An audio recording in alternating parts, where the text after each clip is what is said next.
So thanks, Cindy. No, you don't need to feel bad about what you eat and drink. So I don't judge anybody by what they put in their mouths because it's all choice. I can only educate. You just make that choice of what you put in your bodies. So I think, most of you know who I am, but Cindy Rella. I run a movement coaching studio in Cheltenham. I deal with people's movement issues. I help them move better, live better, be happier, all through, I guess, movement, how they feel and how they function. So movement is a language written in feel, not in words or pictures. Movement should be free from dysfunction and pain, but unfortunately, as we have a few laps of the sun, that movement ability seems to decline. For years, we've always focused on how fit we are rather than how much movement we do. You probably hear those I know those executives that always, they go, man, he was the fittest man alive. He was always out running. He worked hard. He ran hard and then died of a heart attack because he lived a sedentary life and he worried about how fit he was by how much running he was doing rather than how much movement he was doing during the day. So he's like this during the day, then he went like this and the heart's like, oh my God, what are you doing to me? So hence why we need to worry more about how we move rather than kind of how fit we are.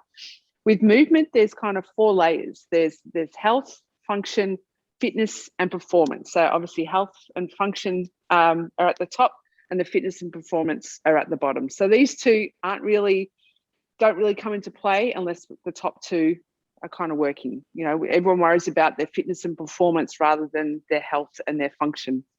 Movement is vital for life. And movement is life. Without movement, we kind of die.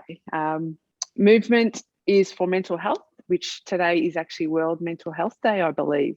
Mm-hmm. So with movement, it's not about what others are capable of doing, it's what you're capable of doing. We tend to measure ourselves against other people and their abilities rather than measuring ourselves against ourselves, because that's all we can measure against. Movement should flow like our breath and blood through our bodies. If it's rigid and sort of stagnant, staggered, it's not kind of rhythmical and looks awkward and hard. So you think of like ballet dancers or yoga, how it kind of just flows. You look at, I guess, athletes, how their motion flows. And when there's something going on in the body and that movement becomes rigid, that's when injuries occur. So when you're tense and you've got nowhere else to go, that's when the body starts to break down. But if you can breathe and move with fluid motion, that's where injuries kind of won't happen.